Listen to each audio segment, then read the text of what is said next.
රාජපක්ෂලත් එක්ක යුද්ධ කරපු සරත් ෆොන්සේකව හිරේ දාලා පිල්ලයන්ව ජාතික වීරයෙක් කරා නේද? ඔය රාජපක්ෂ සහ පිල්ලියන් සරත් පොන්සේක කියන නම් තුන මේ දවස්වල කතා වෙනවා වැඩි. ඕකේ ඇත්ත නැත්ත ගොඩ දෙනෙක් දන්නවා නමුත් කිහිප දෙනෙක් දන්නේ නැහැ. මම අද ඒක පැහැදිලි කරන්නම්. මෑත ඉතිහාසයේ නරකම පාවා දීම් දෙකක් වුණා. පළවෙනි එක අපිට වාසියක් වුණා, දෙවෙනි එක අපිට අවාසියි. පළවෙනි එක තමයි පිල්ලයන් LTT එක පාවලා දීලා අපේ ආමිකත් එක්ක එකතු වෙච්ච එක. දෙවෙනි එක තමයි සරත් ෆොන්සේක අපේ ආමිය එක පාවලා දීපු එක. ඉතින් මම පළවෙනි එක පැහැදිලි කරන්න මුලින්ම පිල්ලයන් ඒ කාලේ LTT එකත් එක්ක ඉඳලා අපේ ආමියකත් එක්ක එකතු වෙලා අපිට තොරතුරු දුන්නා. ඒ වගේම තමයි පිල්ලයන් එයාට හිතවාදී දෙමළ මිනිස්සු පිරිසක් කොටිම තමයි පිරිසක් එකතු කරගෙන වාකරේ කජුවත්ත කියන ප්‍රදේශයේ LTT ග්‍රහණයෙන් මුදවා ගන්න මෙයා LTT එකට විරුද්ධව සටන් කරා. LTT එකට ගැහුවා. තමන්ගේ මිනිස්සුන්ටම ගැහුවා. ඊට පස්සේ අනිත් පැත්තෙන් අපේ ආමික ගහලා ඒ කජුවත්ත කියන ප්‍රදේශය මුදාගත්තා. ඉතින් මේක අපිට වාසි සහගතයි. නමුත් ඇත්තටම මේ කරේ LTT එකට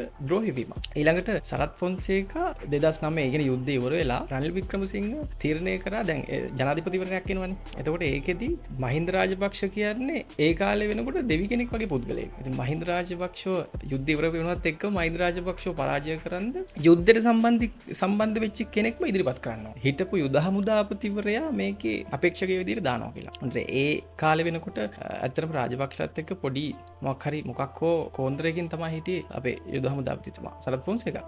සරත් ෆොන්සේකා මේකට ඉදිරිපත් කරාට පස්සේ සරත් ෆොන්සේකා එයාගේ ඡන්ද පදනම හදාගන්න රාජපක්ෂලා ගැන මිනිස්සුන්ගේ තියෙන හැඟීම නැති කරන්න විදිහක් කිව්වා. එතකොට ඒකට පාවිච්චි කරේ සරත් ෆොන්සේකා රාජපක්ෂලාගේ මොකක් හරි බොරු වැරද්දක් හොයලා කියන එක. එතකොට මේකෙදි සරත් ෆොන්සේකා 2009 දෙසැම්බර් 13 වෙනිදා කියන්නේ ජනාධිපතිවරණය එන්න කලින් මේ සරත් ෆොන්සේකා ප්‍රකාශයක් කරනවා මේක මම දැකපු නින්දිතම ප්‍රකාශය. 2009 දෙසැම්බර් 13 වෙනිදා සන්ඩේ ලීඩර් පුවත්පතට ප්‍රකාශයක් කරනවා ගෝඨාභය රාජපක්ෂ සුදු කොඩි අරගෙන එන දෙමළ ජනතාවට වෙඩි තියන්නේ කියලා ජෙනරල් ශවේන්ද්‍ර සිල්වට අණ කරා කියලා. ඒතකොට මේ ප්‍රකාශය කරන්නේ හමුදාපතිවරයා. ඒතකොට මේක කාටවත් ප්‍රශ්න කරන්න බෑ මේක ඇත්තක් වගේ. මොකද හමුදාපති තමයි මේ කියන්නේ. එතකොට ඒ කාලේ ඊට පස්සේ ජාත්‍යන්තරයෙන් ලොකු බලපෑම් එල්ල වෙන්න ගත්තා.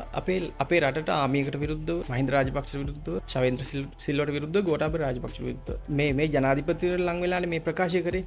ඊට පස්සේ ජනාධිපතිවරණයෙන් සරත් ෆොන්සේක පරදිනවා මහින්ද රාජපක්ෂ දිනනවා.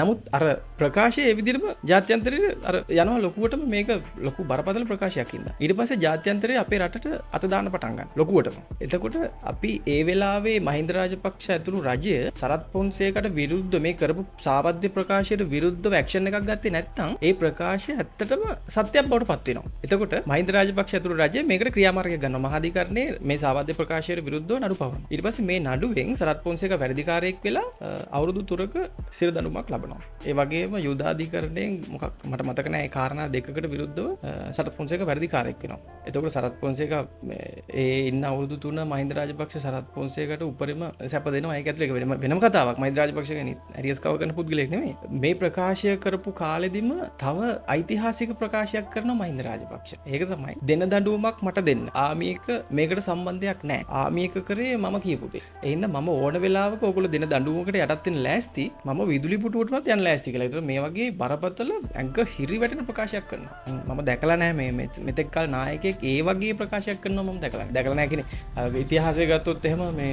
අර මද්දෝ බණ්ඩාර කළා තියෙනවා. එතනින් පස්සේ මම දැකපු නායකයා තමයි මහින්ද රාජපක්ෂ.